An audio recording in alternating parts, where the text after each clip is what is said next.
AB news భారత్కి స్వాగతం. ఛానల్ని లైక్ చేసి మా యొక్క ఛానల్ని సబ్స్క్రైబ్ చేయడం మరిచిపోకండి. ఎప్పటికప్పుడు కొత్త వార్తలు మీకు నోటిఫికేషన్ రూపంలో పొందడానికి బెల్ బటన్పై క్లిక్ చేసి ఆల్ అనే ఆప్షన్ని సెలెక్ట్ చేసుకోండి.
మన స్టేట్ కార్పొరేషన్ చైర్మన్ అన్వేషణ గారు రావడం జరిగింది.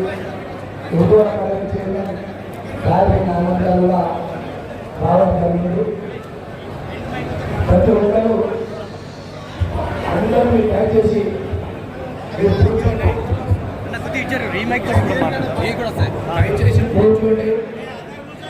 ఎక్కడ వాళ్ళు అక్కడ కూర్చుంటే ఎక్కడ మాట్లాడతారు చాలా మంది.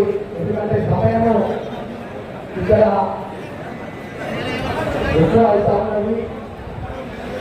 నాయకులు ఎందుకంటే గతంలో జరిగిన ఏవైతే సభలు ఉన్నాయో ముఖ్య నాయకులు మాట్లాడేందుకు ఎక్కువ సమయం ఇస్తాం.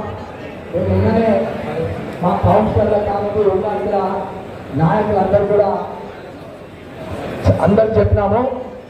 మరో అవకాశం మళ్ళీ తీసుకుంటాం. కానీ ఇక్కడ చైర్మన్లు ఉన్నారు. ఇక్కడ మన నియోజకవర్గం నుంచి నిన్న ముఖ్య నాయకులు వాళ్ళతో మాట్లాడిన తర్వాత మరి పెద్ద జీవన్ రెడ్డి గారు మాట్లాడతారు.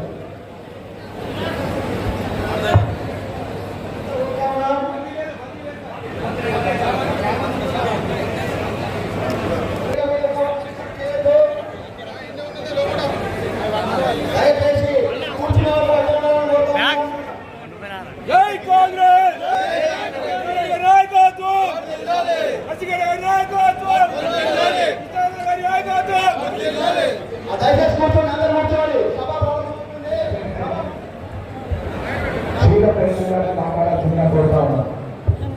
అదేవిధంగా మాజీ ప్రతినిధి రాజరెడ్డి గారిని రావాల్సిందిగా కోరుతాం. జై కాంగ్రెస్. ఈరోజు పార్లమెంట్ ఎలక్షన్లో భాగంగా మన పార్లమెంట్ అభ్యర్థి అన్న జీవన్ రెడ్డి గారు కార్యక్రమంలో రావడం జరిగింది.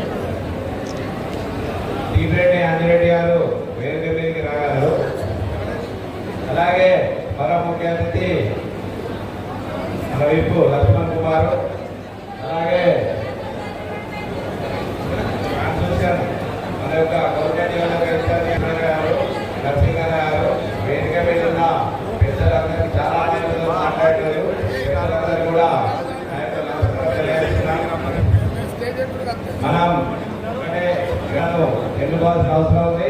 గతంలో మనం పార్లమెంటు పంపించిన సందర్భాన్ని వాళ్ళు ఏం చేసింది అనేది దానిలో మనం గుర్తించుకొని జీవన గారిని ఏంటంటే కాన్స్టిట్యూషనే అసెంబ్లీ కాన్స్టిట్యూషనే పార్లమెంట్ అనుకో మొత్తం కాన్స్టిట్యూషన్ పనులే ఉండి సేవ చేయాలనే ఉద్దేశంతో వచ్చిన వ్యక్తిని మనందరం అత్యధిక మెజార్టీతో గెలిపించాలని కోరుకుంటూ నాకు ఇచ్చిన సమయాన్ని కోరుతున్న జై జై కాంగ్రెస్.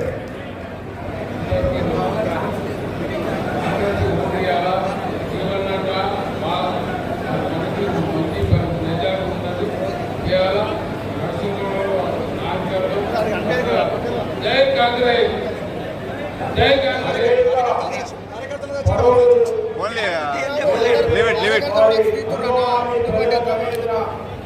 మన పెద్దలు జీవన్ రెడ్డి నాయకత్వాన్ని బలపరుస్తూ ఈ రోజు ఏర్పాటు చేస్తున్న సమావేశానికి నాయకత్వం వహిస్తున్న మన పెద్దలు నరసింహన్న గారి అధ్యక్షతన కొనసాగుతుంది. అట్లాగే మన పెద్దలు మా అన్నగారు అక్కూరు లక్ష్మణ్ అన్న గారికి అట్లాగే వేదిక మీద ఉన్న పెద్దలందరికీ కూడా స్వాగతం సుస్వాగతం. రోడ్ల నియోజకవర్గంలో తప్పకుండా రాబోయే రోజుల్లో కాంగ్రెస్ పాలనను బలపరవలసిన అవసరం ఉన్నది. ఈ రోజు అంబేద్కర్ సంఘాలుగా ప్రజా సంఘాల జేఏసీగా సంపూర్ణ మద్దతు మన పెద్దలు జీవన్ గారిని ప్రకటిస్తున్నాం. రాబోయే రోజుల్లో ఖచ్చితంగా పార్లమెంటు నియోజకవర్గం కూడా పర్యటించి తప్పకుండా మన పెద్దలు జీవన్ రెడ్డి గారిని గెలిపించుకునే ప్రయత్నంలో 100% చేస్తామని కూడా తెలియజేస్తూ ఈ అవకాశం ఇచ్చిన వేదిక మీద ఉన్న పెద్దలకు ఇందులో పాల్గొంటున్న మా సహోదరులందరికీ కూడా ధన్యవాదాలు తెలియజేస్తూ ముగిస్తున్నాను. జై భీమ్ జై భారత్. పార్లమెంట్ కాంగ్రెస్ పార్టీ అభ్యర్థి జీవన్ రెడ్డి గారి గెలుపు కోసం ఏర్పాటు చేసిన ఈ సమావేశానికి హాజరైనటువంటి నాయకులందరికీ ముఖ్యంగా అభ్యర్థి జీవన్ రెడ్డి గారికి, కొడుకుల ఇన్ఛార్జ్ నరసింహరావు గారికి, మన జిల్లా పార్టీ అధ్యక్షులు లక్ష్మణ్ కుమార్ గారికి, అలాగే కొత్తదాన్ని సభ్యులు సత్యం గారికి, అలాగే వివిధ కార్పొరేషన్ చైర్మన్లు రైతు నాయకులు గారికి, అంబేద్కర్ గారికి, మిగతా నాయకులందరూ కూడా ఈ సందర్భంగా నమస్కారం తెలియజేస్తూ నేటి ఎన్నికల్లో కాంగ్రెస్ పార్టీ అభ్యర్థి భారీ మెజార్టీతో గెలవాల్సిన ప్రాధాన్యత ఆవశ్యకత మన నియోజకవర్గానికి కానీ మన రాష్ట్రానికి ఎంతో ఉందని ఈ సందర్భంగా తెలియజేస్తూ, అలాగే ఇక్కడ హాజరైనటువంటి నాయకులందరికీ కూడా ఈరోజు సమావేశం కర్త కర్మ క్రియ అనే విశేషంలో కార్యకర్తలు వేసుకొని ఈ యొక్క కార్యక్రమాన్ని పూర్వంలో ఉన్న గౌరవ పెద్దలందరూ కూడా ఈరోజు ఆశీలో ఉన్నారు. మరి కార్యకర్తలు దురస్కంధాలను వేసుకొని ఈరోజు సామాజిక సేవలు మరియు పలు సంక్షేమ మంత్రిగా ఉంటూ ఈరోజు జీవనన్న గారు ఎంపీగా పోటీ చేస్తున్నారు. కాబట్టి వారి యొక్క ధైర్యంపై మనమంతా కూడా నడుము పెట్టుకుని ఈ యొక్క విజయాన్ని మనం అందరం పురస్కారాలపై వేసుకుని వారి ఉద్యోగంలో జీవనాలు అనగానే జీవం పొడిచిన నాయకుడు ఎవరు పిలిచినా వచ్చేసి మోటార్ సైకిల్ అయినా టీలైనా కూర్చొని మహాయోధులు. కాబట్టి వారి యొక్క ధర్మ సంక్షేమంగా మనమందరం కూడా ప్రబలమవుతామని కోరుకుంటూ నరసింహరావుని నాయకత్వం మనమందరం కూడా పనిచేస్తామని కోరుకుంటూ జై కాంగ్రెస్ జై కాంగ్రెస్. నియోజకవర్గ ఇన్ఛార్జ్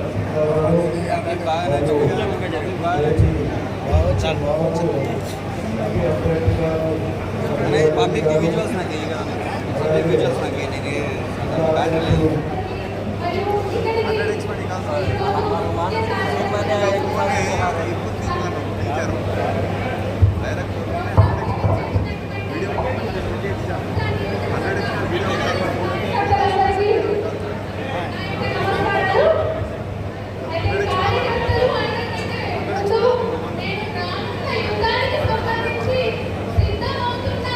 సర్వ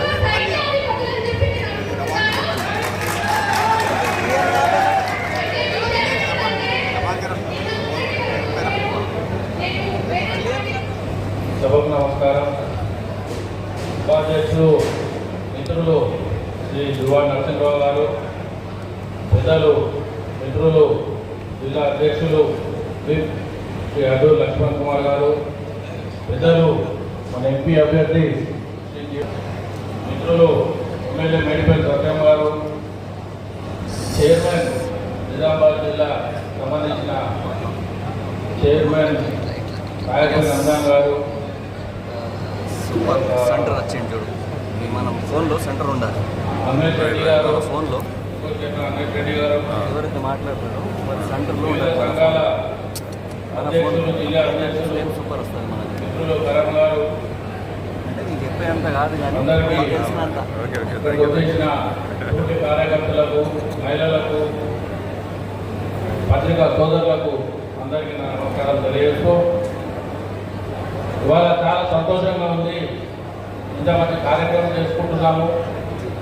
అదిగాక రేవంత్ రెడ్డి గారు మన మీద నమ్మకంతో మనకు జీవన్ రెడ్డి గారు లాంటి అభ్యర్థిని ఇవ్వడం మన అదృష్టంగా భావిస్తాం.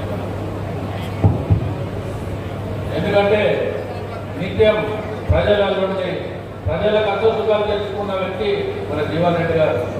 వారు ఓడినా గెలిచినా ఎలక్షన్తో సంబంధం లేకుండా ఎప్పుడు కూడా కాన్స్టిట్యూన్సీ పట్టుకొని కాన్స్టిట్యూన్సీలో ఉంటూ ప్రజలకు సేవ చేసే వ్యక్తి మన జీవన్ రెడ్డి గారు. అట్లాంటి వ్యక్తి మనకు లభించడం, ఎంపీగా లభించడం మనకు అదృష్టంగా భావించాలి. విషయానికి వస్తే ఏదైతే వరంగల్ డిక్లరేషన్ అనుగుణంగా రాహుల్ గాంధీ గారు షుగర్ ఫ్యాక్టరీ గురించి చెప్పడం జరిగిందో, రేవంత్ రెడ్డి గారి సూచనతోని శ్రీధర్ బాబు గారి నాయకత్వంలో ఒక కమిటీ ఏర్పడ్డది. ఆ కమిటీ ఏర్పడడానికి ప్రధాన కారకులు మన జీవన్ రెడ్డి గారు. ఇవాళ జీవన్ రెడ్డి గారు అందరు ఎంపీ అభ్యర్థులాగా నేను గెలిస్తే చేస్తానడం లేదు. నిన్న మెట్పల్లికి అరవింద్ గారు వచ్చారు, బీజేపీ ఎంపీ అభ్యర్థి. నన్ను గెలిపిస్తే షుగర్ ఫ్యాక్టరీ ఓపెన్ చేస్తా అంటారు. ఇదివరకు 5 ఏళ్ళు ఒకసారి గెలిపించినాం, కానీ షుగర్ ఫ్యాక్టరీ ఓపెన్ కాలేదు. కానీ మన జీవన్ రెడ్డి గారు డేట్తో సగా చెప్తున్నారు, నన్ను గెలిపించినా గెలిపించకున్నా షుగర్ ఫ్యాక్టరీ 2020 ఆఖరి వరకు 2026 మొదట్లో ప్రశ్న స్టార్ట్ అవుతుందని దమ్ముతో చేసుకుంటున్నారు జీవన్ రెడ్డి గారు. అంత నమ్మకం, అంత పట్టుదల ఉన్న వ్యక్తి. ఇట్లాంటి వ్యక్తి మనకు అవసరం. కాబట్టి మిత్రులారా, మనందరం మమేకమై ప్రతి ఒక్కరు బాధ్యత తీసుకొని జీవన్ రెడ్డి గారిని గెలిపించే కృషి చేయాలి.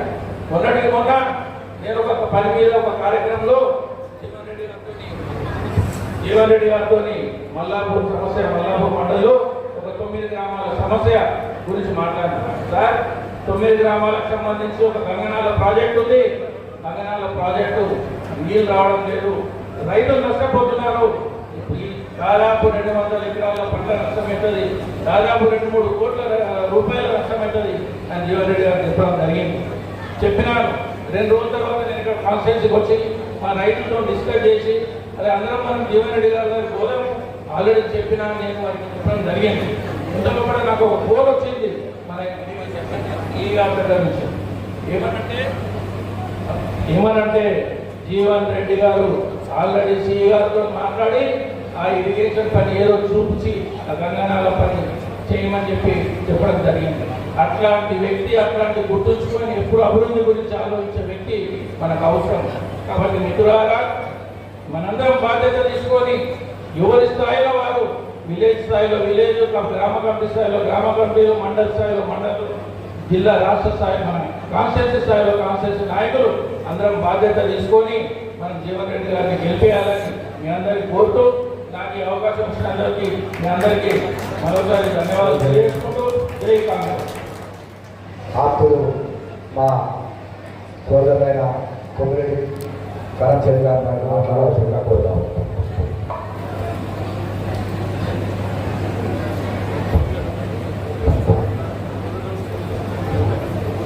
వేదికపై ఒక పెద్ద మన సభాధ్యక్షులు కాంగ్రెస్ పార్టీ ఇన్ఛార్జ్ నరసింహరావు గారికి, ఆ మార్గదర్శకులు ఎమ్మెల్సీ జీవన్ రెడ్డి గారికి, కాంగ్రెస్ పార్టీ అభ్యర్థి ఇప్పుడు అలానే మన మేడ్పల్లి సత్యం గారికి, శాసనసభ్యులు, డిసిసి అధ్యక్షులు అడ్లూరు లక్ష్మణ్ కుమార్ గారికి, సాహెబ్ అన్వేష్ రెడ్డి గారికి, చైర్మన్ గారికి, అలానే వేదిక పైన ఉన్న పెద్దలందరికీ కూడా నమస్కారం. అట్లనే పాత్రికేయ మిత్రులకు, అట్లనే కాంగ్రెస్ పార్టీ కుటుంబ సభ్యులందరికీ నమస్కారం.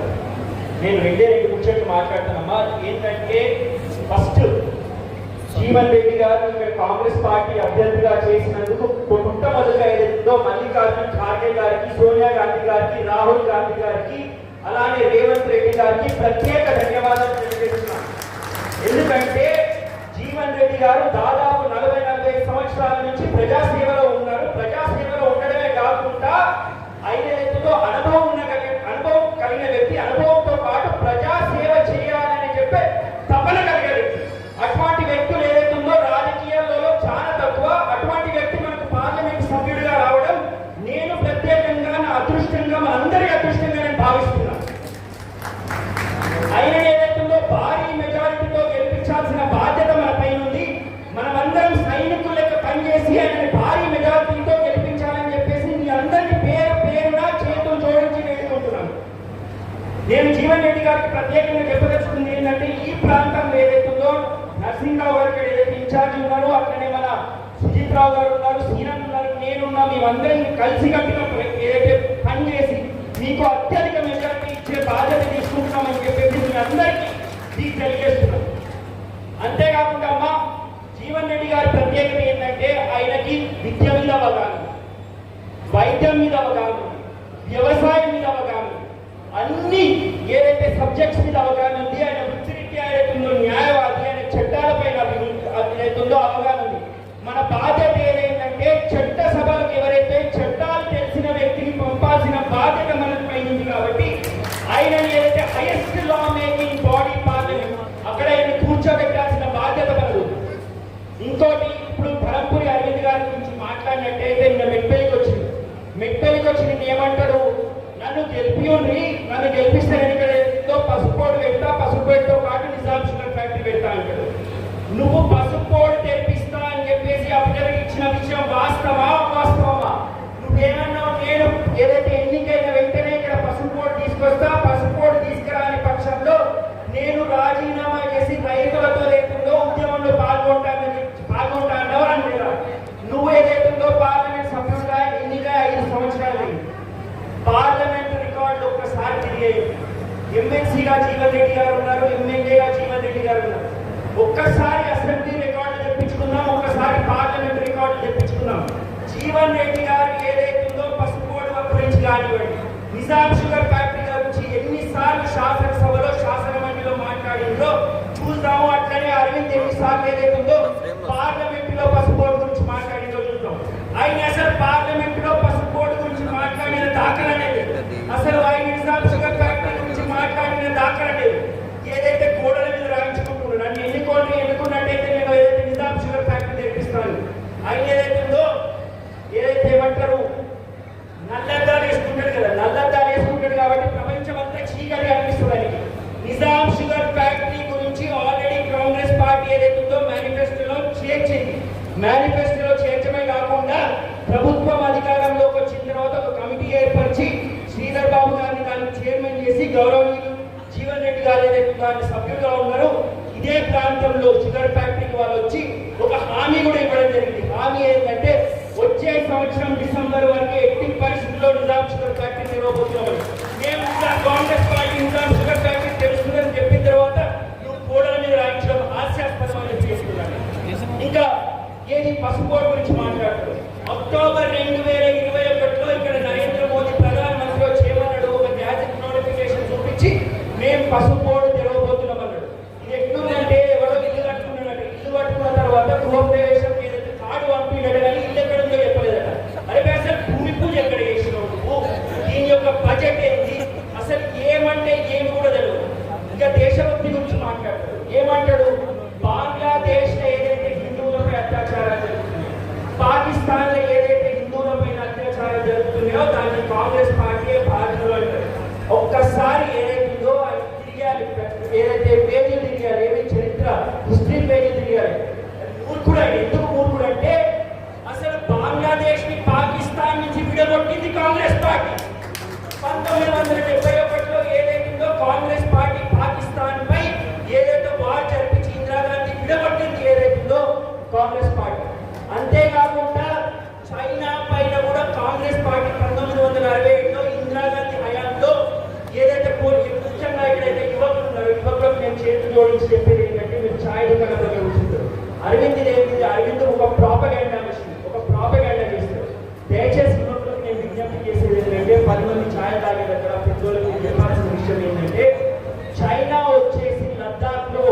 స్క్వేర్ కిలోమీటర్లు అని ఏదైతుందో వాళ్ళు ఆక్యుపై చేసినారు, 1,00,000 స్క్వేర్ కిలోమీటర్లు.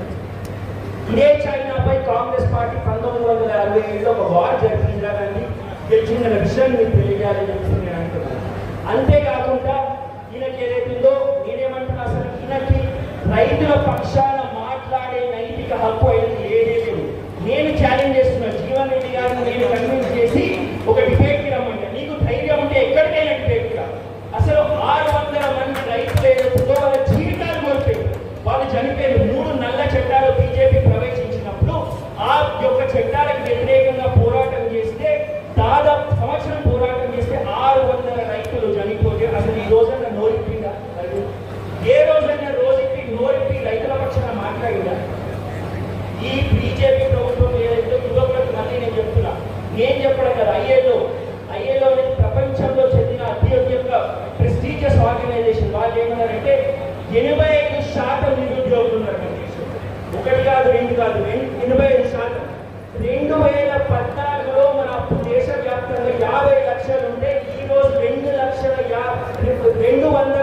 లక్షల అప్పు ఉంది మన తలపైన. ఇదంతా మోదీ చేసిన పుణ్యం అని చెప్తున్నాను. మనందరం మళ్ళీ ఒకసారి మీ అందరికీ విజ్ఞప్తి చేసేది ఏంటంటే, మనం కాంగ్రెస్ పార్టీ కుటుంబ సభ్యులందరం సైనికుల యొక్క పనిచేసి ఒక బాధ్యత తీసుకుని జీవన్ రెడ్డి గారిని ఏదైతుందో అత్యధిక మెజార్టీతో గెలిపించాలని చెప్పేసి మీ అందరికీ నేను చేతులు జోడించి వేడుకుంటున్నాను. ఈ అవకాశం ఇచ్చినందుకు అందరికీ కరమణ గారికి, అబ్దుల్ లక్ష్మణ్ గారికి, సత్యమణ గారికి అందరికీ నమస్కారం తెలియజేస్తూ, మనం ఒక్కడే గుర్తు పెట్టుకోవాలా, రైతు నాయకుడు మన జీవన్ రెడ్డి గారు ఇలా షుగర్ ఫ్యాక్టరీ కోసం గతంలో సోమాలి కూడా ప్రెస్ క్లబ్ లో ఒక రోజంతా టైం ఇచ్చిండు. అక్కడ శాసన మండలి ఉన్నప్పటికీ కూడా అక్కడ పూర్తిగా అంటే బీఆర్ఎస్ గవర్నమెంట్ ఉన్నప్పుడు ఒక రోజంతా షుగర్ ఫ్యాక్టరీ ఎట్లా చేయాలని చెప్పి ఇలా రౌండ్ టేబుల్ సమావేశంలో కూడా ఇచ్చిండు. ఇలా తన షుగర్ ఫ్యాక్టరీ తెప్పిస్తా అని చెప్పి కంకణం కట్టుకోవడం చాలా సమయం వచ్చినప్పుడు షుగర్ ఫ్యాక్టరీ గురించి మాట్లాడడం జరిగింది. ఆ షుగర్ ఫ్యాక్టరీ కోసమే టీఆర్ఎస్ పార్టీ మళ్ళీ నేను కాంగ్రెస్ పార్టీ నచ్చినా తన విధంగా కష్టపడదాం, అందరిని ఎంపీగా గెలిపించుకుందామని చెప్పి మీ అందరినీ పేరు పేరుగా కోరుకుంటూ ఈ అవకాశం ఇచ్చిన నరసింహకు ధన్యవాదాలు తెలుస్తూ ముగిస్తున్నాం. Thank you. మన పార్టీ చెప్పదండి మేడ్పల్లి సత్యం గారికి, అదేవిధంగా మన ఉర్దూ అకాడమీ చైర్మన్ తాలిబ్ గారికి, మరి స్టేట్ కార్పొరేషన్ చైర్మన్, రాష్ట్ర కిసాన్ సెల్ అధ్యక్షులు అన్వేష్ రెడ్డి గారికి, మరి కృష్ణారావు గారికి, మున్సిపల్ జగిత్యాల మున్సిపల్ చైర్మన్ మన జ్యోతి గారికి, సోదరులు కరణ్ గారికి, అదేవిధంగా మిత్రులు సోదరులు సుదీప్ గారికి, మన కోఆర్డినేటర్ అయిన పెద్దలు కార్పొరేటర్ పెద్దలు ప్రకాష్ గారికి, అదేవిధంగా శ్రీనివాస్ రెడ్డి గారికి, విజయ్ ఆజాద్ గారికి, మరి కిసాన్ సెల్ జిల్లా అధ్యక్షులు జగన్ రెడ్డి గారికి, మరి వేదిక మీద ఉన్న మరి పేరు పేరున ప్రతి ఒక్కరికి కూడా నేను వేదిక మీద సోదరులు అందరికీ కూడా నేను ధన్యవాదాలు తెలియజేస్తున్నాను. కాంగ్రెస్ పార్టీ కార్యకర్తలకు, మీడియా మిత్రులకు ప్రతి ఒక్కరికి కూడా పేరు పేరున ధన్యవాదాలు తెలియజేస్తూ, కాలాతీతమైంది. మరి నేను ఎక్కువసేపు మాట్లాడా, ఎందుకంటే మరి వారికి తెలియజేయాల్సిన జీవనకి కొన్ని ఉన్నాయి. గతంలో మేమందరం కూడా 9 నెలలు పాదయాత్ర చేసినాం రైతు ఇక్కడ షుగర్ ఫ్యాక్టరీ కోసం. అంతకుముందు పెద్దలు కొమ్మరేటి రామనాథ్ ఆధ్వర్యంలో కూడా షుగర్ ఫ్యాక్టరీ చేయించడానికి కూడా ఎన్నో నిరాహార దీక్షలు కూడా చేయడం జరిగింది. గత 10 నెలలు కూడా మేము పాదయాత్ర కోసం చేసి షుగర్ ఫ్యాక్టరీ తెప్పించే విధంగా మరి ఆనాటి పిసిసి అధ్యక్షులు రేవంత్ రెడ్డి గారిని కూడా మరి ముత్తపేటలో బస చేయించడం జరిగింది. మరి వారు కూడా రైతులతో మరి పెద్ద జీవన్ రెడ్డి గారు మరి మేము అందరం చొరవ తీసుకొని గతంలో ఏదైతే రైతు డిక్లరేషన్ లో కాంగ్రెస్ పార్టీ అధికారంలో వచ్చిన తర్వాత షుగర్ ఫ్యాక్టరీ తెప్పిస్తామని చెప్పడం జరిగింది. మరి హామీ కట్టుబడి మరి మన మంత్రివర్యులు శ్రీధర్ బాబు గారి ఆధ్వర్యంలో మరి జీవన్ రెడ్డి గారి చొరవతోటి ఒక సబ్ కమిటీ వేసి మరి షుగర్ ఫ్యాక్టరీని తెప్పిస్తామని చెప్పడం జరిగింది. అందులో మరి మన శాసనసభ్యులు మన అక్కి లక్ష్మణ్ కుమార్ గారు వారు కూడా ఒక మెంబర్గా ఉన్నారు. మరి మొన్న ముద్రపేటకు వచ్చి వారు తిరిగి అతి త్వరలో మరి వచ్చే కృషి వరకు డిసెంబర్ వరకు కూడా షుగర్ ఫ్యాక్టరీ తెప్పిస్తామని పెద్ద జీవన్ రెడ్డి గారు కూడా హామీ ఇవ్వడం జరిగింది. మరి అదేవిధంగా అరవింద్ గారు ఇవాళ అరవింద్ గారు గురించి చాలా మంది మరి ఏం చేసినాడు అంటే నిన్ననే మా రోజులు కరెక్ట్గా చెప్తా ఉన్నారు. చాయ్ పే చర్చ పెట్టి ఈ చాయ్ పే చర్చలు ఏం చెప్తున్నాడంటే అక్కడ ఉన్న లైనాలని వాళ్ళ కార్యకర్తలు తీసుకొచ్చి మాట్లాడిపిస్తా ఉన్నారు. నేను ఒక చాయ్ పే చర్చలు చూసిన ఒక కార్యకర్త మాట్లాడతారు, అయా మనం మోడీ దోషి పోతాయని మిమ్మల్ని రాదని అంటున్నారు. మరి మీరే అభివృద్ధి చేసేది మోడీ మోడీ ఎవరో తెలియదు, మీరు చేసిన పనులైతే మేము ఓట్లు వేద్దామని అనుకుంటున్నాం అని ఛాయకు చర్చలా ఆయన కార్యకర్తలతో మాట్లాడిస్తూ మరి జీవన్ రెడ్డి గారు మాకు ఎవరో తెలియని ప్రాంతాలని చెప్తా ఉన్నారు.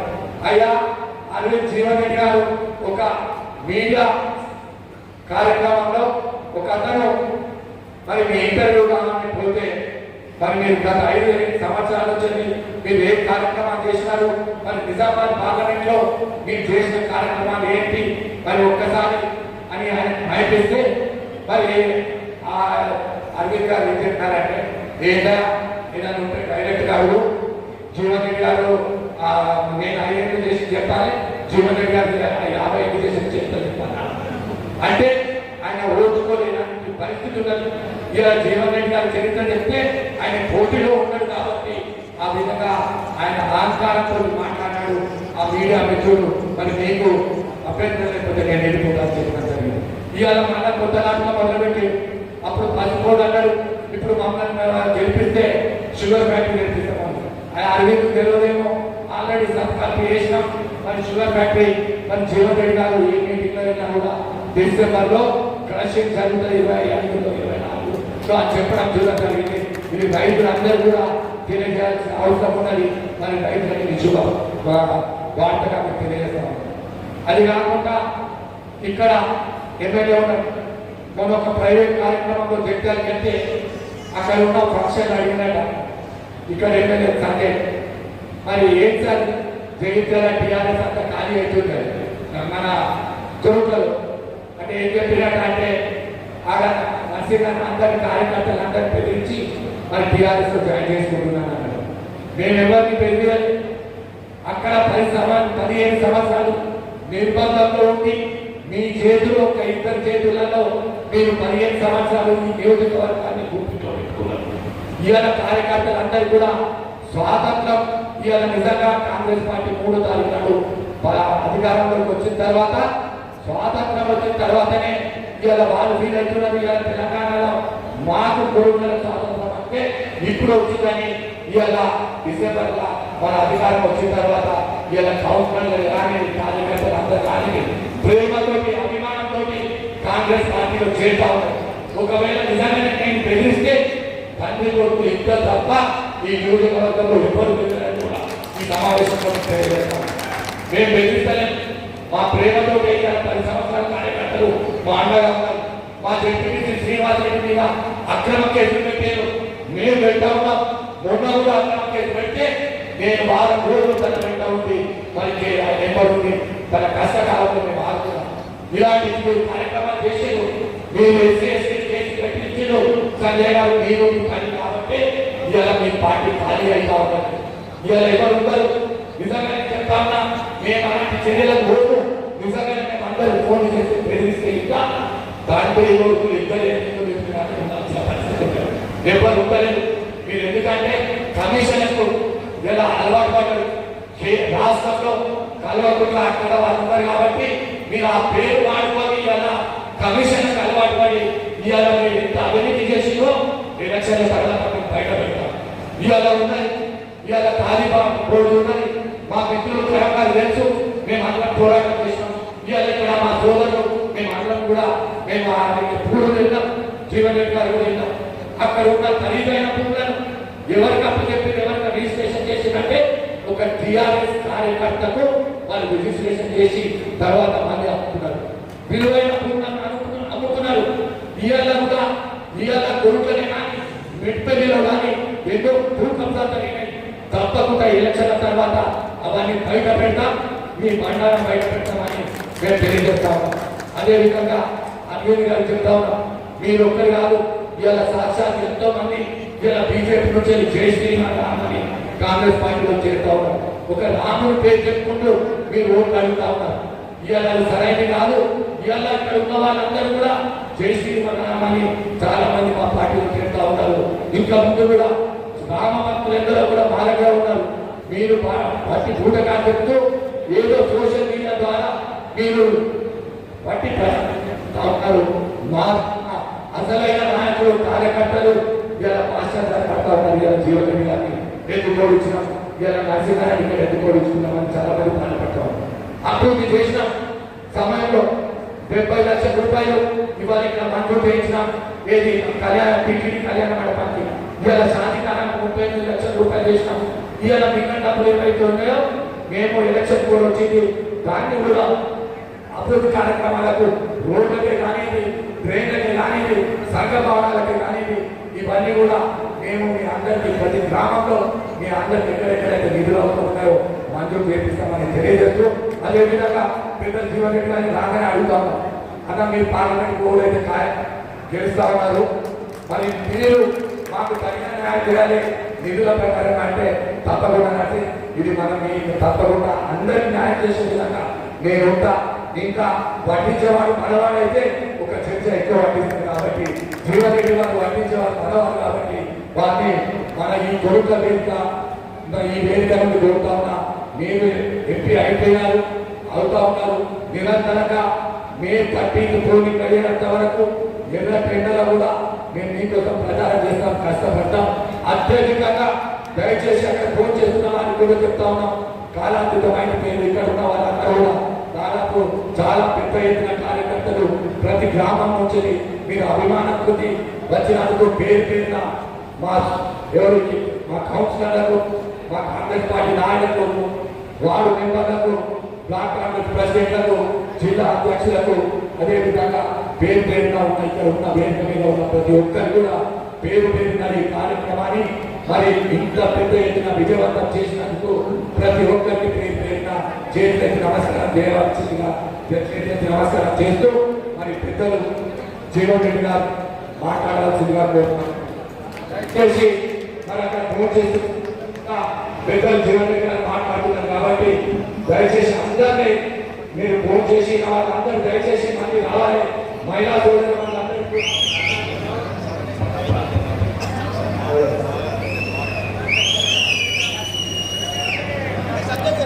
ఇక్కడ వాళ్ళు రాకూడదు ఇట్లా చరిత్ర చాలా కాలయాపన జరిగింది. రేపు రాబోతున్నటువంటి పార్లమెంట్ ఎన్నికల్లో మన తొలుత మెట్పల్లి శాసనసభ నియోజకవర్గానికి సంబంధించి కాంగ్రెస్ పార్టీని సమాజంతో చేయాలనే భావంతో మరి ఈనాడు నిర్వేదికలు పెట్టిన కార్యకర్తల సమావేశ నిర్వాహకులు మన కోట్ల శాసన నియోజకవర్గ కాంగ్రెస్ పార్టీ ఇన్ఛార్జిగా బాధ్యతలు నిర్వర్తిస్తున్నటువంటి సోదరుడు జువాని నరసింహరావు గారు, వారితో పాటుగా మిత్రుడు సుజిత్రావు గారు, అలాగే కొమ్మిరెడ్డి కరణ్ గారు, మా మిత్రుడు జువాని కృష్ణారావు గారు, ముఖ్యంగా ఈనాటి కార్యక్రమం ముఖ్య అతిథులు జగిత్యాల జిల్లా కాంగ్రెస్ అధ్యక్షులు ధర్మపురి శాసనసభ నియోజకవర్గ శాసనసభ్యులైనటువంటి అర్జున్ లక్ష్మణ్ కుమార్ గారు, మరి ఇలాంటి కార్యక్రమాన్ని ప్రత్యేక ఆహ్వానంలో ఇచ్చినటువంటి సోదరుడు చొప్పదండి శాసనసభ్యులైనటువంటి మేడిపల్లి సత్యం గారు, అట్లాగే రైతు నాయకులు, రైతు సమస్యలపై విశేషంగా ఉన్నటువంటి రాష్ట్ర కిసాన్ సెల్ అధ్యక్షుడు అన్వేష్ రెడ్డి గారు, మా మిత్రులు ఉర్దూ అకాడమీ అధ్యక్షులైనటువంటి తహారుద్దీన్ హమ్దాని గారు,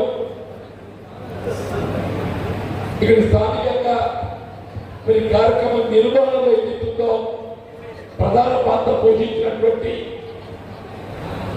బ్లాక్ కాంగ్రెస్ అధ్యక్షులు, వివిధ మండలాలకు చెందినటువంటి కాంగ్రెస్ పార్టీ అధ్యక్షులు, నగర కాంగ్రెస్ అధ్యక్షులు, కిసాన్ సెల్ అధ్యక్షుడు మిత్రుడు జగన్ రెడ్డి గారు, వివిధ హోదాల్లో ఉన్నటువంటి కాంగ్రెస్ నాయకులు, నాతో వారికి సమావేశం చేసిన జగిత్యాల మున్సిపల్ చైర్పర్సన్ అయినటువంటి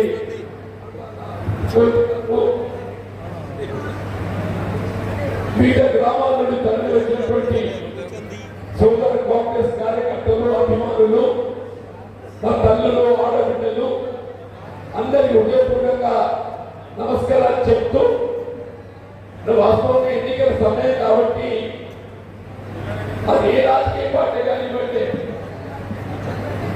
వారి గురించి మాత్రం మంచిగా చెప్పడం సహజంగా మనం గమనిస్తుంటాం. కానీ మనం గమనించాల్సింది రేపు ఎన్నికల్లో ప్రధాన పోటీదారులైనటువంటి కాంగ్రెస్ పార్టీ కానివ్వండి, ప్రత్యర్థి భారతీయ జనతా పార్టీ కానివ్వండి, భారత రాష్ట్ర సమితి కానివ్వండి కాక ఆ రాజకీయ పార్టీల యొక్క ఆలోచన విధానం ఏంటి, ఆ పార్టీలో వెళ్ళి పోటీ చేస్తున్న అభ్యర్థుల యొక్క నిబద్ధత, వారి ప్రజా జీవితంలో గతంలో వారు చేసినటువంటి యొక్క కార్యక్రమాల అనుభవాన్ని కూడా పరిగణలోకి తీసుకొని మనం ఏదైతే ముందుకు పోతున్నటువంటి యొక్క ఆవశ్యకత బాధ్యత మనలో ఉంటుందని చెప్పండి. దేశంలో ప్రధాన ఉత్పత్తి రంగం వ్యవసాయం చెప్పండి. మనంతా గ్రామీణ ప్రాంతమే, కులానికి ఎవరైనా కానీ ప్రత్యక్షంగా పరోక్షంగా వ్యవసాయంపై ఆధారపడి మన జీవనోపాధి పొందడం కొనసాగించలేదు. అటువంటి వ్యవసాయ రంగానికి సంబంధించి ఏ రాజకీయ పార్టీ ఆలోచన విధానం ఏ విధంగా ఉంది ఒకసారి గమనించాలని చెప్పండి. వ్యవసాయ రంగంలో రైతాంగానికి ఏం కావాలి, మనం పండించే పంటకు కనీసం మద్దతు ధర లభించాలని చెప్పండి. జాతీయ స్థాయిలో ఎన్డీఏ ప్రభుత్వం భారతీయ జనతా పార్టీ ఆధ్వర్యంలో దశాబ్ద కాలం చెంది పాలన కొనసాగుతుంది. ఈ 10 సంవత్సరాల పాలనను పరిగణలోకి తీసుకుంటే గతంలో మనం ప్రభుత్వం నిర్ణయించారు కనీసం మద్దతు ధరకు చట్టబద్ధత కల్పింప చేయబడే విధంగా రైతు ఏజెంట్లకు అండగా నిలబడిన పార్టీ కాంగ్రెస్ పార్టీ. ఈ రోజు ఏమవుతుంది, సంవత్సరాల తరబడి రాజకీయాలకు అతీతంగా సంయుక్త కిసాన్ మోర్చా దేశ రాజధాని ఢిల్లీ సరిహద్దుల్లో ప్రభుత్వం ప్రకటించేటువంటి కనీస మద్దతు ధరకు చట్టబద్ధత కావాలంటుంది. ఏం ఎక్కువ లేదు, నువ్వు వరిధాన్యానికి 2700 అంటున్నా, మనం ఏమంటున్నావు, ఆ 2700 ఖచ్చితంగా ఇప్పిస్తామని చెప్పాలి. చెప్పబడి కనీస మద్దతులు విలువేంటే చెప్పట్టు నేను. మరి మోడీ గారు ఇచ్చిన దేశ ప్రధాని ఇవి నువ్వే కనీస మద్దతులు నిర్ణయించు వాడి చట్టబద్ధ కల్పన చేయాలని చెప్పంటే నీకు ఎందుకు చెవికి ఎక్కడ లేదో చెప్పండి. గమనించండి చెప్పండి. ఎన్నికలు ఏమన్నాడు, किसान की आमदनी दो गुना करता किसान की आमदनी दो गुना करता अरे రైతాంగం ఆదాయం రెట్టింపు చేస్తాను చెప్పండి. నువ్వు రైతాంగం యొక్క ఆదాయం రెట్టింపు చేయడం పక్కన పెట్టండి. మా మిత్రులు సునీల్ రెడ్డి గారు ఇప్పుడు వచ్చారు, 11% వర్గ ఇన్ఛార్జ్ మరి ఇదే కాంగ్రెస్ పార్టీ సమావేశానికి సమావేశం తెలియజేసి తర్వాత మాట్లాడలేక నీ వంతున్నది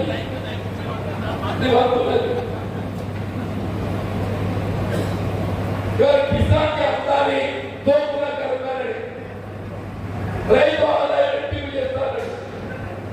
10 సంవత్సరాలు గడుస్తుందే రైతు ఆదాయం రెట్టింపు ఇవ్వగలి పెట్టుబడి మాత్రం రెట్టింపు పెట్టుబడి రెట్టింపు అయితే చెప్పండి. ఇవాళ ఎరువు బస్తాలు వస్తాయి, ఎరువు ధర ఏమిస్తుందో రెట్టింపు అయిపోయింది. ఈ పొటాష్ కానీ సూపర్ కానీ కాంప్లెక్స్ నువ్వు ఏదైనా తీసుకొని చెప్పండి. మేము ఇంట్లో అరవింద్ గారు మాట్లాడుతాము. మేము రసాయనిక ఎరువులకు ఎదుగుతుందో చేయడంతో రైతు కనిపిస్తుందో చెప్పండి. నువ్వు నిజంగానే రసాయనిక ఎరువులకు ఎదుగుతుందో చేయడంతో ఎంత రైతు కనిపిస్తుందో నాకు తెలియదు. కానీ ఒకసారి ఎదుగుతుందో 2014లో ఇదే రసాయనిక ఎరువులో ధర లేకుంటే ఇవాళ ఉన్నాయి. ఒకసారి పోయి చూడాలని చెప్పండి. ఆనాడు ఎదుగుతుందో కాంప్లెక్స్ 970 1600 బాగుంటుంది. అది 970 28 ఇవాళ ఉంటుంది 1600 చెప్పంటున్నా. ఎక్కడ 970 ఎక్కడ 1600 చెప్పంటున్నాను. ఆనాడు ఏదైతుందో సూపర్ 240 ఉండేది. ఎంతుంది 620. 2014 ఏదైతుందో మోడీ గారు ప్రభుత్వానికి వచ్చినాడు 240 రూపాయలు బస్తా 620 అంటే 2 రెట్లు పెరిగిందని చెప్పండి. దయచేసి గమనించండి చెప్పండి. పొటాష్ ఏదైతుందో 650 ఉంటే 1700. అది 650 ఉంటే 1700 అయితే చెప్పండి. అంటే రెట్లు ఎక్కువైతే చెప్పండి. టీఎన్టీ ఏదైతుందో ఆనాడు 1050 ఉంటే 1150. యూరియా ఆనాడు ఏదైతుందో 220 ఉంటే 260. 260 కాదు. ఇక్కడ గమనించాల్సింది ఏదైతుందో యూరియా 50 కిలోలు బ్యాగ్ ఉంటే 5 కిలోలు తక్కువ చేసి 40 కిలోలు బ్యాగ్ చేసింది. నిజంగా రైతు అంటే ఈ సమాజంలో కొంచెం అన్ని సార్లు 50 కిలోలు ఉంటాయి. యూరియా 40 కిలోలు కనబడాలని చెప్పని 50 కిలోలు తగ్గి 42 కిలోలు చెప్పండి. అని ఏంటి రైతు యొక్క ఆదాయం కాదు పెట్టుబడి రెట్టిపోయిందని చెప్పండి. మనం ట్రాక్టర్ మనం సాగు చేస్తే ఏం కావాలి? ఎక్కడ ఆగలుగుతాయి. ఇప్పుడు ట్రాక్టర్తో సాగు చేస్తున్నాం. ట్రాక్టర్కి ఏం కావాలి? డీజిల్ కావాలి. 2014 డీజిల్ ఎంతుంటే అక్కడ ఏదైతుందో అంతర్జాతీయ మార్కెట్లో ఇవాళ డీజిల్ పెట్రోల్ ముడిసరికి అయినటువంటి క్రూడ్ ఆయిల్ $105 బ్యారెల్ ఉంది. 2014లో డీజిల్ పెట్రోల్ ముడిసరుకు క్రూడ్ ఆయిల్ ధర ఎంతుంటే $105 బ్యారెల్ ఉంది. ఇవాళ ఎంతుంది? $70 దిగి $105 ఉన్నాడు. డీజిల్ $50. తిరిగి $70 బ్యారెల్ అయితే డీజిల్ 90 రూపాయలు బాగుంటుంది. పెట్రోల్ అన్నాడు ఏదైతుందో 70 రూపాయలు ఉంటే 107 రూపాయలు. ఇదేనండి ఆర్థిక అభివృద్ధి పడుతున్నాను. ఇదేనండి ఆర్థిక అభివృద్ధి పడుతున్నాను. తేజస్ కమిటీ వాస్తవం అయితే పడుతున్నాను. రైతు అప్పులు పోయిండు. రైతు రుణమాఫీ చేయండి. రైతు రుణమాఫీ చేయండి చెప్పంటే రైతు రుణమాఫీ చేస్తే చూపడిపోతాయి కదా. చూడగా రైతుల రుణమాఫీ చేస్తే చూపడిపోతాడు. మరి అదే పెట్టుబడిదారులు వ్యాపారస్తులు అదాని అమ్మాయి దాంట్లో ఏమిస్తుందో ఎన్పి అకౌంట్ నింపవుతుంది. నాన్ ప్రొడక్టివిటీ అకౌంట్ నింపుతుందో 16 లక్షల కోట్లు మనం మాఫీ చేస్తే వాడు సొమ్ముకుతురాడాలి. మొత్తం జాతీయ స్థాయిలో రైతాంగానికి ఏం ఇస్తుందో కేవలం 2 లక్షల రూపాయల వరకు రుణమాఫీ చేస్తే ప్రభుత్వంపై పడే ఆర్థిక భారం 2 లక్షల కోట్లు. కాంగ్రెస్ పార్టీ నిబద్ధత గల పార్టీ అని చెప్పంటున్నాం. రైతు సంక్షేమ కొరకు కట్టుబడిన పార్టీ అని చెప్పంటున్నాను.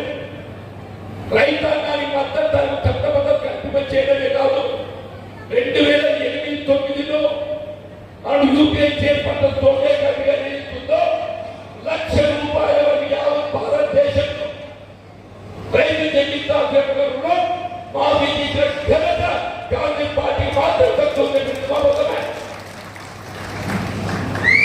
నేను అడుగుతున్నాను రైతు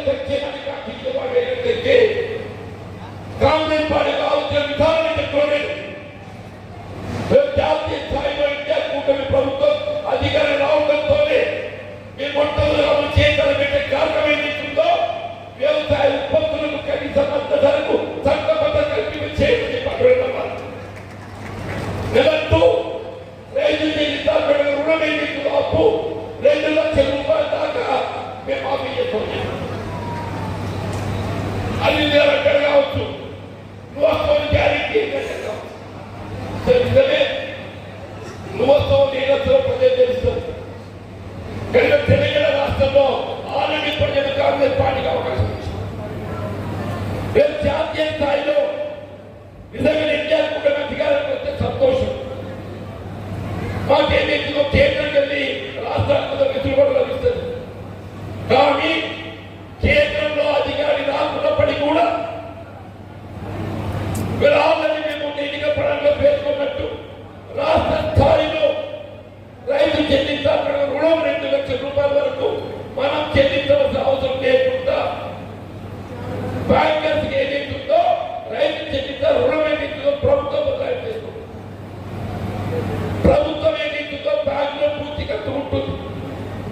మన అప్పు చెల్లించాల్సిన అవసరం లేకుండా రేపు ఖరీఫ్ నాటికి ఏదైతున్నదో మనకు మళ్ళీ కొంత అప్పు ఇవ్వబోతుంది. ఈ కాంగ్రెస్ పార్టీ ప్రభుత్వం నిర్మాణం చేస్తారు. నువ్వు చెప్పవా? ఇంత పుస్తకం లేకుండా నేను రైతు బంధు తెలంగాణ ప్రభుత్వం మంచిగా చేసిందే. రైతులకు ఏదైతే పెట్టుబడి సమకూర్చాలని చెప్పండి. కానీ ఏదైతుందో వాస్తవం సాగు చేసే రైతు అధికారం ఆ విధంగా కాకుండా నువ్వు సాగు చేసినా చేయకుండా పుట్టలకు రియల్ ఎస్టేట్ వ్యాపారం ఎక్కువ చేసి కాంగ్రెస్ పట్ల కాదు వాస్తవంగా సాగు చేసే రైతులు లేదు. 5 ఎకరాల పై చీలకు మనందరికీ ఏం చెప్తుందో రైతు బంధువుల ఖాతాలో పంపేసరికి సరైన చెప్పండి. నేను అనుకుని చెప్పండి. ఇది కాంగ్రెస్ పార్టీ కావాలి. రైతు సంక్షేమం కట్టుకున్నటువంటి ఏదైనా రాజకీయ పార్టీ జాతీయ స్థాయిలో కేవలం కాంగ్రెస్ పార్టీ మాత్రమే చెప్పండి. రైతాంగమే కదా రైతు కూలీలు, రైతు కూలీలు పని లేని సమయంలో పని కల్పించాలనే భావనతో జాతీయ స్థాయిలో ఎన్ఆర్ఈజీఎస్ కార్యక్రమం చేపడుతున్నా, జాతీయ గ్రామీణ ఉపాధి హామీ పథకం చేపడుతున్నా. ఏ కుటుంబమే కానీ నీ పని కావాలని గ్రామ పంచాయతీలో పేరు నమోదు చేసుకుంటే 12 రోజుల్లో మరి పని కల్పింప చేయబడే విధంగా జాబ్ కార్డు జారీ చేయబడుతుంది. ఇది కేవలం కాంగ్రెస్ పార్టీ రూపొందించిన కార్యక్రమం. మేము పేరు పాటు చెప్తుంది. మేము ఐపడి ధామా నిర్మాణం చేస్తున్నాం, మేము డంపింగ్ యార్డ్ నిర్మాణం చేసినాం, మేము హరిదార మొక్కలు నాటినాం, మేము గ్రామ పంచాయతీ నిర్మాణం చేసినాం, మేము సిటీ రోడ్ చేసినాం, మేము డ్రైనేజ్ నిర్మాణం చేసినాం. ఎక్కడికి వచ్చిన నిధులు జవాబులు కౌలగానే హరిదారైన మొక్కలు గుర్తం చేస్తే జవహర్ రోజ్గార్ యోజన మా ఆడబిడ్డలకి చెప్పండి. మొక్కలు నీళ్ళు వస్తే జవహర్ రోజ్గార్ యోజన చెప్పంటున్నా. డంపింగ్ యార్డ్ అంటే జవహర్ రోజ్గార్ యోజన చెప్పంటున్నా.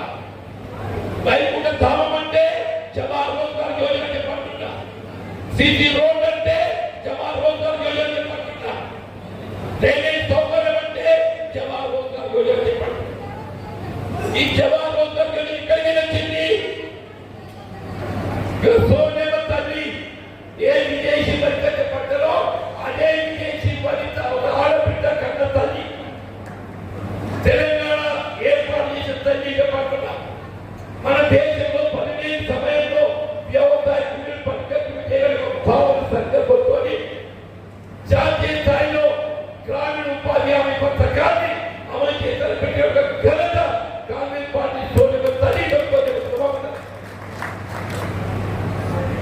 నేను 10 ఏళ్ళు చెప్తున్నా.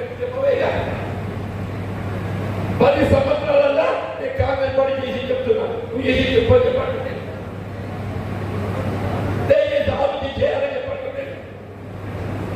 ప్రపంచం ఏదైతుందో వ్యవసాయం కూడా ఈ ప్రాంతంలో ఎక్కువగా గల్పై ఆధారపడతాయి. మస్కట్ దుబాయ్ పోయేటువంటి యొక్క మన నిరుపేద నిరుద్యోగ యువత ఏదైతుందో మస్కట్ దుబాయ్ కావాలనుకుంటారే. ఇక్కడ బతుకులు లేక ఉపాధి లభించక దేశం కాని దేశం కట్టుకున్న భార్యను కన్న పిల్లలు పోతులేదో దేశం కాని దేశం ఎదురు పోతుండో ఉపాధి నిమిత్తం బతుకులు కుదరపోతుంది. అటువంటి గల్ఫ్ సంక్షేమార్థం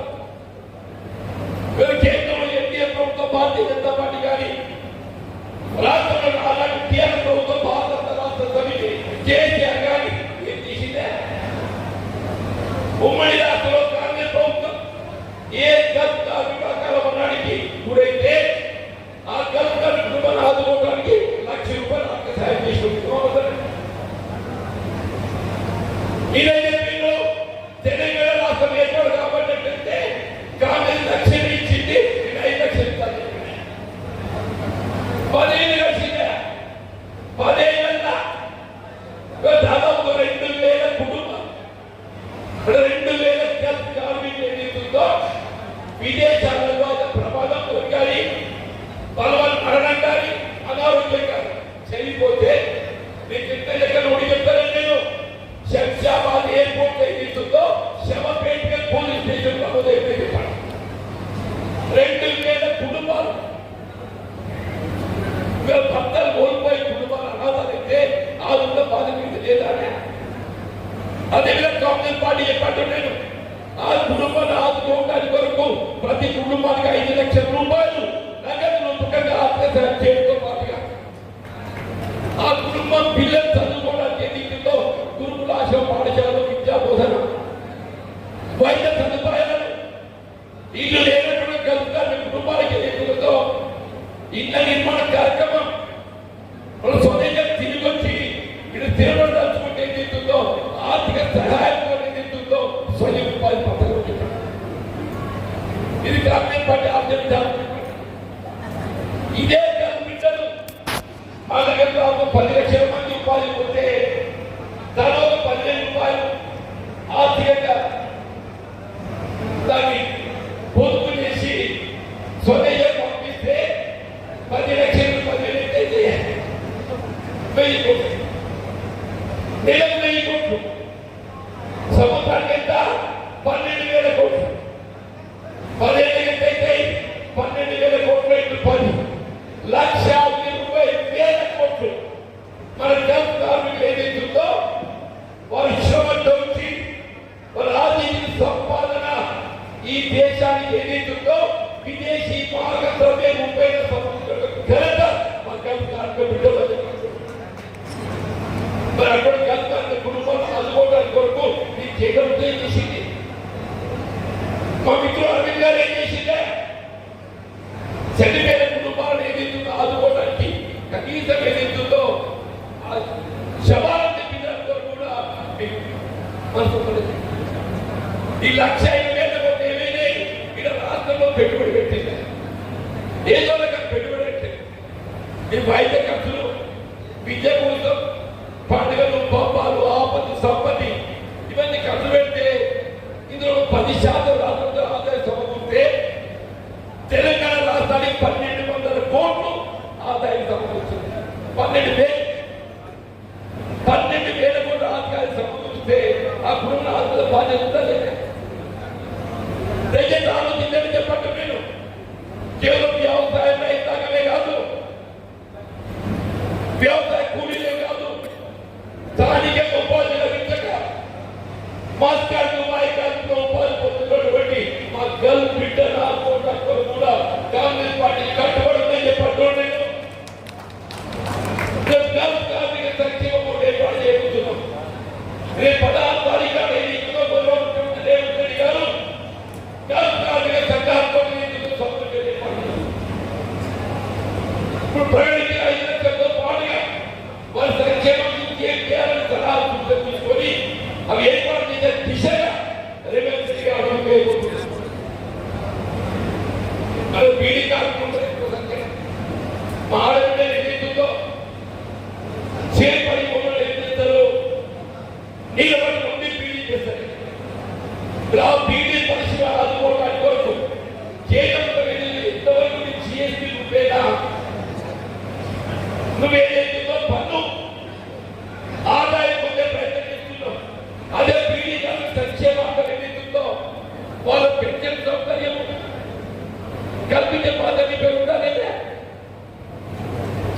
మేము తెలంగాణ ప్రభుత్వం ఏమన్నా కానీ చెప్పాలి, వాళ్ళ పెన్షన్ కల్పించాలి.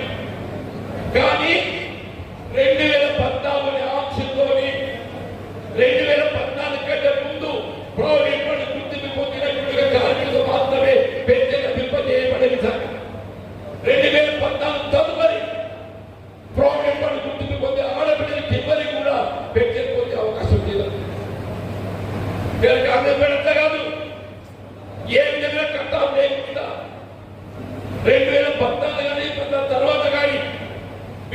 పనిచేసే ప్రతి ఆడబిడ్డ కంటే నిలబడే విధంగా ఆడ 2,000 రూపాయలు పెట్టేందుకు కల్పిస్తే ఇలా 2,000 అదనంగా 2,000 జోడించి 4,000 పని చేయబోతుంది.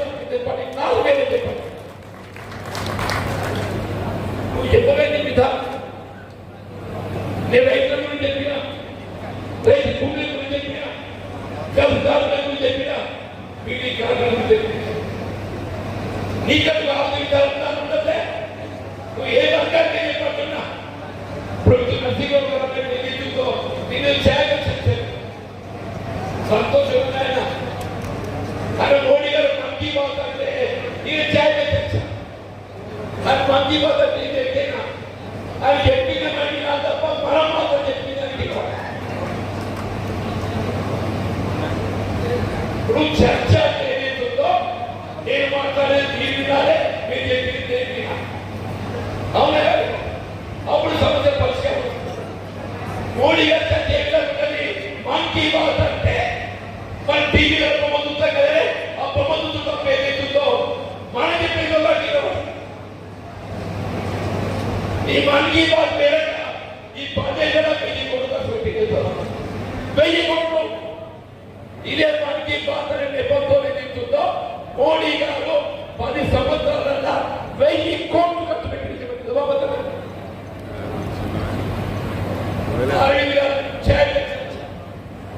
నేను చక్కెర కర్మాగారం చేస్తాను. అబ్బాయినా నీ చక్కెర కర్మాగారం చేస్తే సంతోషం దండబెట్టు. 5 ఏళ్ళు ఎంపీ ఉంటే మూతపడ్డ చక్కెర కర్మాగారాన్ని కూర్చున్నాం. అది చక్కెర కర్మాగారం ఎట్లా ప్రవేశమైంది? ఎట్లా మూతపడ్డది? 2001 చెప్తుంటారు. అప్పుడు రాష్ట్రంలో తెలుగుదేశం ప్రభుత్వం అధికారంలో ఉన్నది. ఆనాటి తెలుగుదేశం ప్రభుత్వం భారతీయ జనతా పార్టీ మిత్రపక్షాలు 1999 ఎన్నికల్లో ఇదే మేడ్పల్లి శాతం నియోజకవర్గం నుండి తెలుగుదేశం పార్టీ భారతీయ జనతా పార్టీ మిత్రపక్షాలుగా వెంకటరమణారెడ్డి శాతం నియోజకవర్గం అవుతామే. అంటే ఈ ప్రైవేట్ పరంలో ఏదైతుందో భారతీయ జనతా పార్టీ పాత్ర ఉందా లేదా? అప్పుడు ఎన్టీఆర్ సీఎం విద్యాసాగర్ కేంద్రంలో మంత్రి, సీఎం విద్యాసాగర్ కేంద్రంలో మంత్రి, భారతీయ జనతా పార్టీ నీ పాత్ర ఉందా లేదా? దాన్ని కొనుగోలు చేసిందేవాడు పోగరాజు కట్టవాడు, ఆడేవాడు ఆడో బీజేపీ. నిజమాబద్ధమే. మా పార్టీ ప్రైవేట్ గా చేసిన ఏదైతుందో ఆనాడు తెలుగుదేశం పార్టీ భారతీయ జనతా పార్టీ మిత్రపక్షాలు మేడ్పల్లి చాలా స్థానాలు ఏదైతుందో భారతీయ జనతా పార్టీ అప్పుడు మేడ్పల్లి కరీంనగర్ పార్లమెంట్ నియోజకవర్గంలో ఇటు విద్యాసాగర్ ప్రాతినిధ్యం వహిస్తుంది. కొన్నోడు గోకరాజు గంగారాజు పార్లమెంట్ భారతీయ జనతా పార్టీ. మీరు ముదపడినప్పుడు తొలిసారి కవిత ఏదైతుందో నేనే నచ్చిందే అందరు సంబరపడ్డాము. ముఖ్యమంత్రి బిడ్డ జగన్ ప్రభుత్వ పరంగా నిర్వహిస్తుంది. ఏ 50% పాటు ప్రైవేట్ రంగంలో కర్మగారం. ముఖ్యమంత్రి తనయ్య కవిత గారు ఎంపీ గెలిస్తే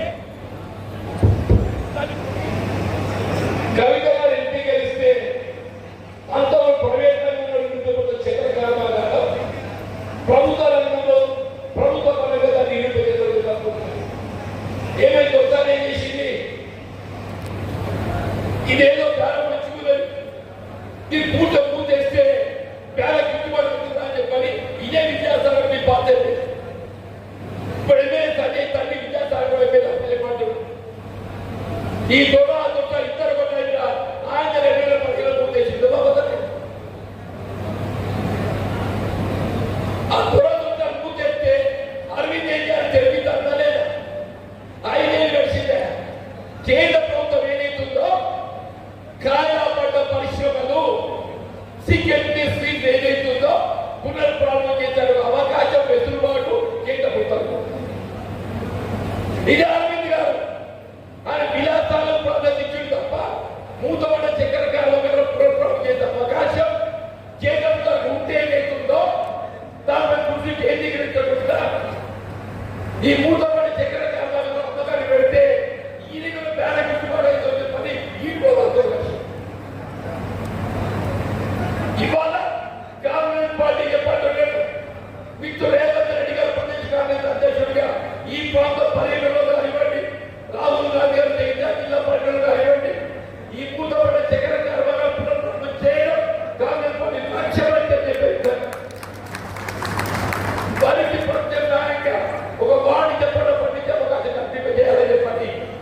ఎన్నికల పేపర్లే కాదు అధికారం రావడంతో ఏదైతుందో వెనువెంటనే పరిశ్రమ శాఖ మంత్రి శ్రీధర్బాబు గారి యొక్క ఆధ్వర్యంలో కాబట్టి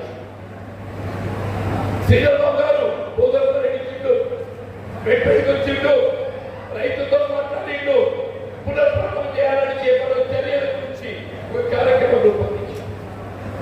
రైతులను దయచేసి ముందు మేము ఏదైతుందో షుగర్ కేక్ నాలుగు తయారు చేసుకోవాలి. ఆ పంట 9 మాసాలకు వస్తుంది.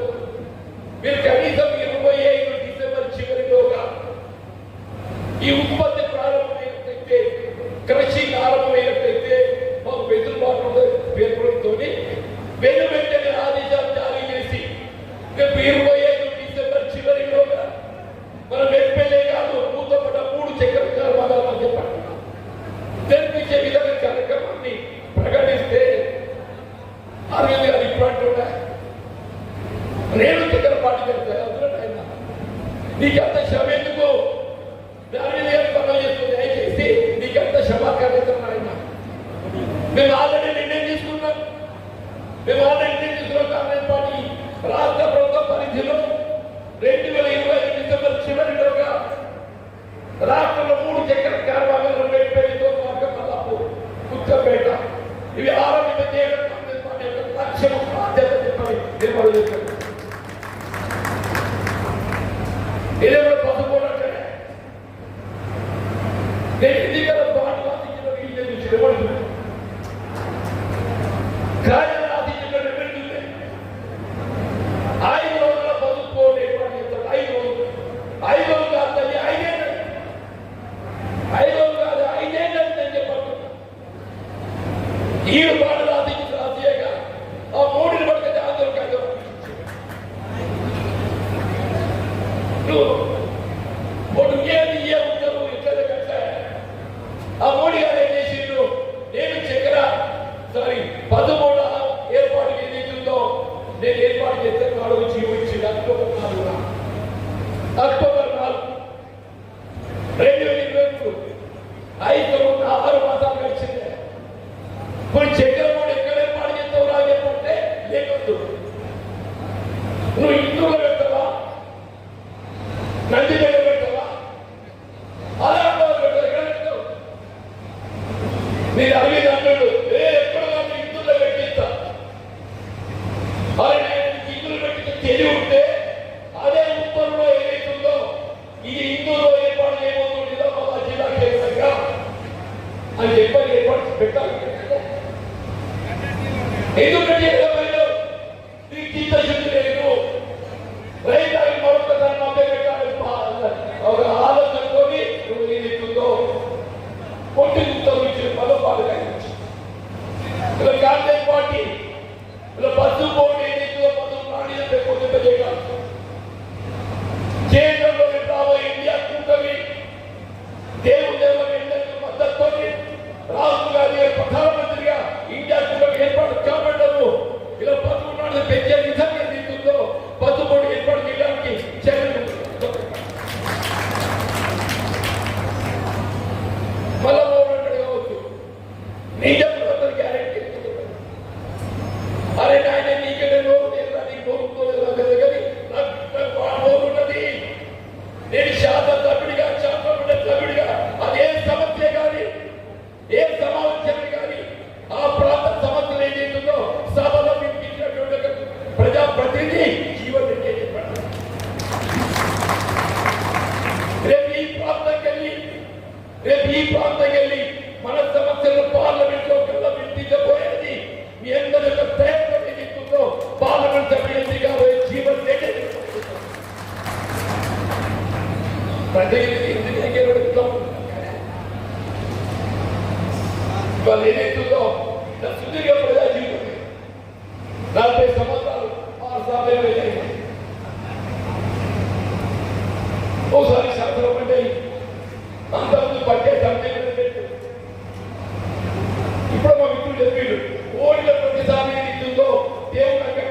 నువ్వు జయించాలి కాదన్నా మీకు నేను పొడి పట్టు జాగ్రత్త నన్ను హెచ్చరిస్తూ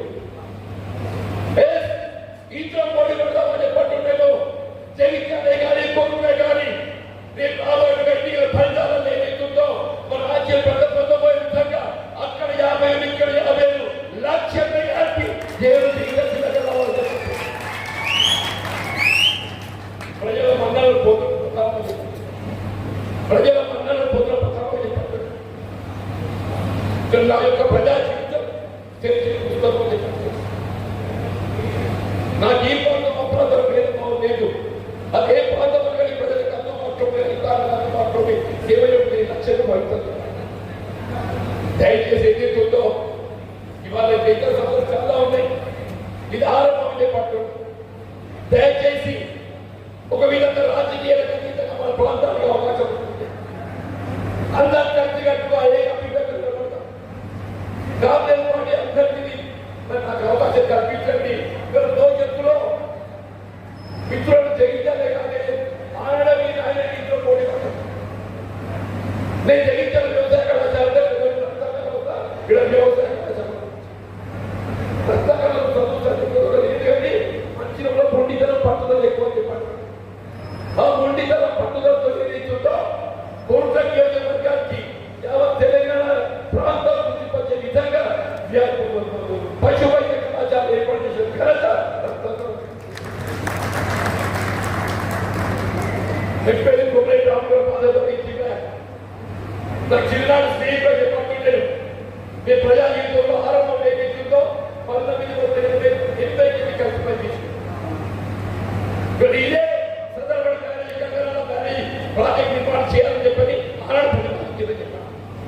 మీ కర్తాపూర్ మండలం ప్రాజెక్ట్ ఆనాడు ప్రతిపాదన నిర్మాణం చేసిన చెప్పారు. ఏనాడైనా ఈనాడైనా ఈ ప్రాంతం అభివృద్ధి చెందింది కోట్లే కానీ పెట్టిందంటే ఇక్కడ పెద్ద రత్నాగారావు గారు అక్కడ కోమరెడ్డి రాములు గారు వీళ్ళిద్దరు అర్థం కూడా జరిగింది. నేను నిర్ణయించలేదు. విద్యార్థులు ఏం చేసింది అది చేసిన ఒకటి డివైడర్ అది కూడా అప్పు తెచ్చి డివైడర్ కట్టి అది చేసి కేంద్రంలో పెట్టిపోయి అంటే 50 కోట్లు అప్పు తెచ్చి కోర్టులో పెట్టిపోయి ఈయన డివైడర్ కట్టి అక్కడ డివైడర్ కట్టి అది తప్ప రైతాంగానికి సంబంధించి కానీ రైతు సంబంధించి కానీ భగీరథ ఏదైతుందో ఆయన చెప్పేట్టు వీళ్ళ తల్లిదండ్రులు నేను అన్ను కాదు. ఇదే విద్యాసాగరం ఏదైతుందో భగీరథ నిష్ప్రయోజనము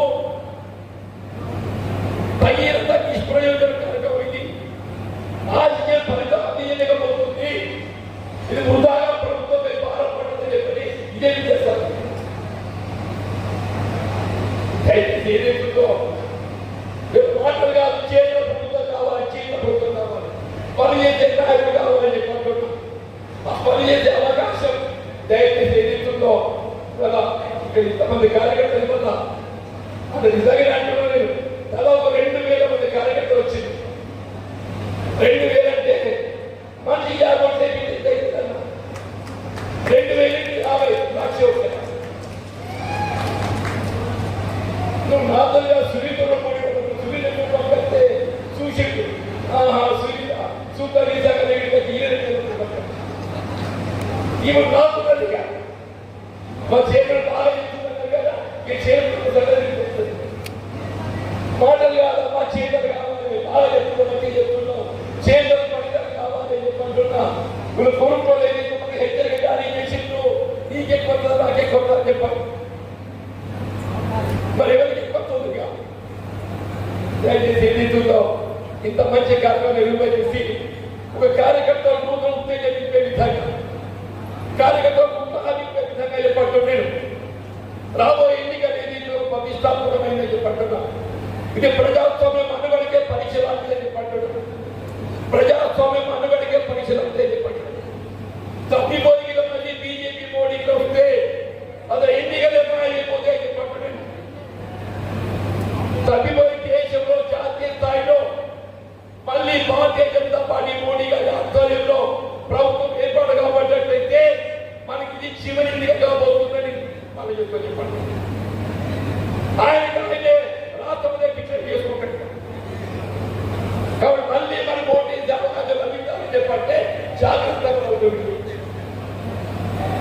దయచేసి అందరూ కూడా మరొకసారి చేతులెత్తి నమస్కరిస్తూ అందరూ కూడా కలిసికట్టుగా ఏకాభిప్రాయంతో ఏదైతుందో రాబోయే ఎన్నికల్లో మరి కాంగ్రెస్ పార్టీ అభ్యర్థి విజయం ఏదైతుందో మీ విజయంగా భావించాలి.